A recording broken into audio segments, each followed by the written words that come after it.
Bentornati su Todo Wood. Nel video di oggi andremo a vedere come realizzare un river table. In questo video realizzeremo una semplice ma affidabile cassaforma e come effettuare nel modo corretto la colata della resina epossidica. Nel prossimo video andremo a levigare il tavolo fino a portarlo alla lucidatura e in più costruiremo le gambe del nostro tavolo. Mettiti comodo, partiamo!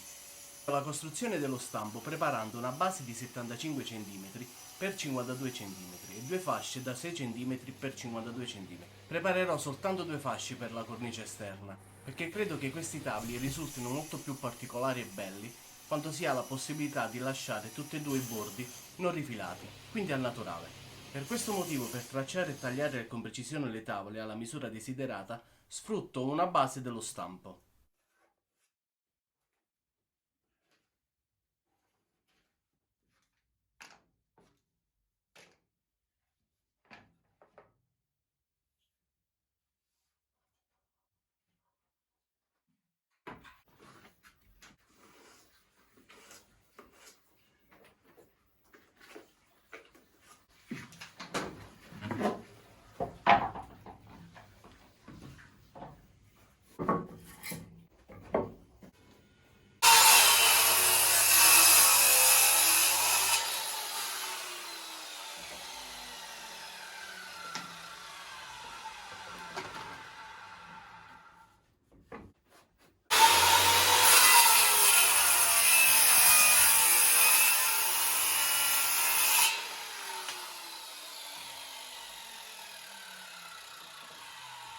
Realizzata la base e le due fasce laterali della cassaforma, ora vado ad applicare su tutta la superficie un nastro separatore. Questa fase è molto importante affinché la resina non si attacchi allo stampo.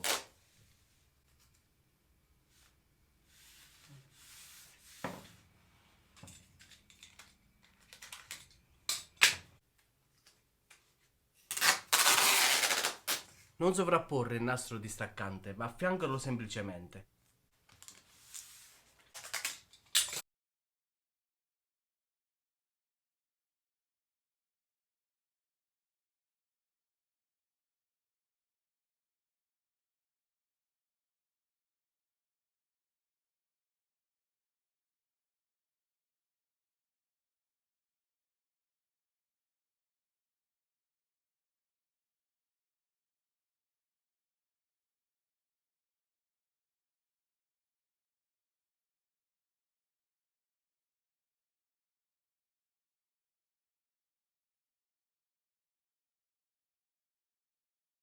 Perfetto, ora sono pronto per installare le due fasce laterali.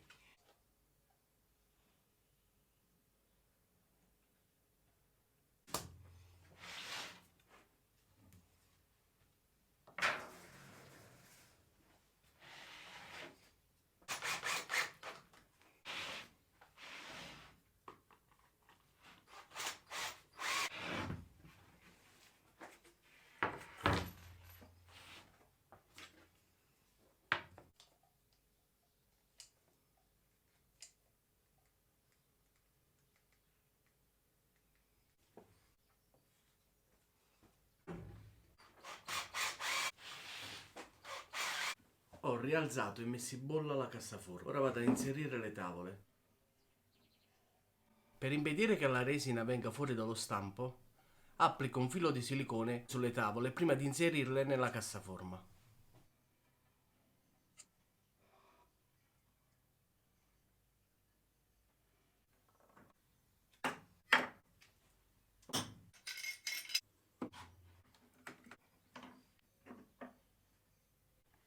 Dopo aver inserito e bloccate le tavole all'interno dello stampo, preparo all'incirca 150 g di resina epossidica, con la quale vado a sigillare la superficie del legno che entrerà a contatto con la resina.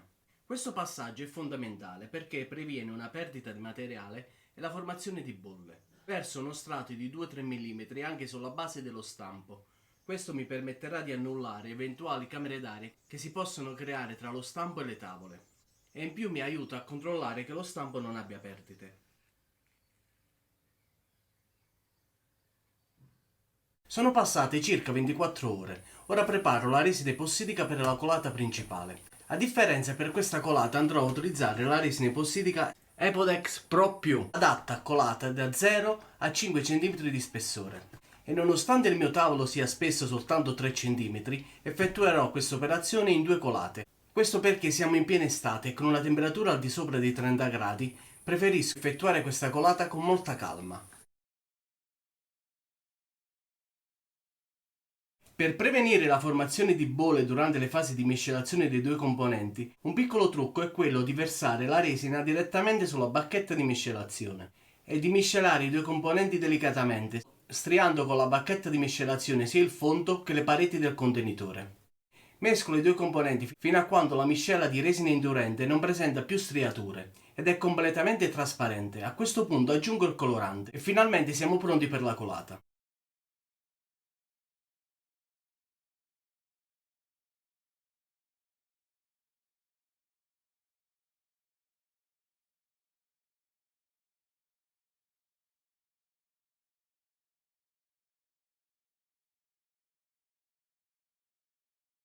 Per ottenere un risultato perfetto e senza bolle, versa la resina all'interno dello stampo delicatamente, senza avere fretta. Nel caso la resina invece presenti bolle d'aria, come in questo caso, puoi eliminarle con un accendino o più semplicemente con una pistola termica.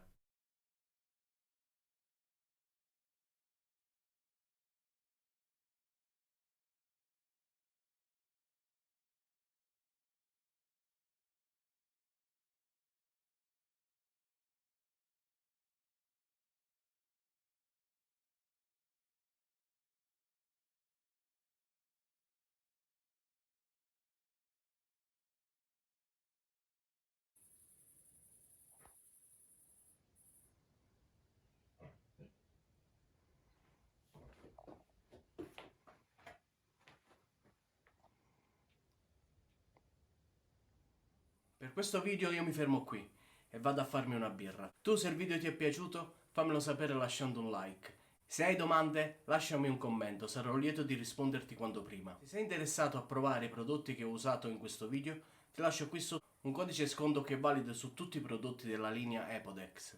Infine, se non l'hai ancora fatto, ti invito ad iscriverti al canale ed attivare la campanella per restare aggiornato sui prossimi video che pubblicherò. In questo modo mi aiuti e mi incoraggi a realizzare nuovi contenuti. Grazie della visualizzazione, ciao!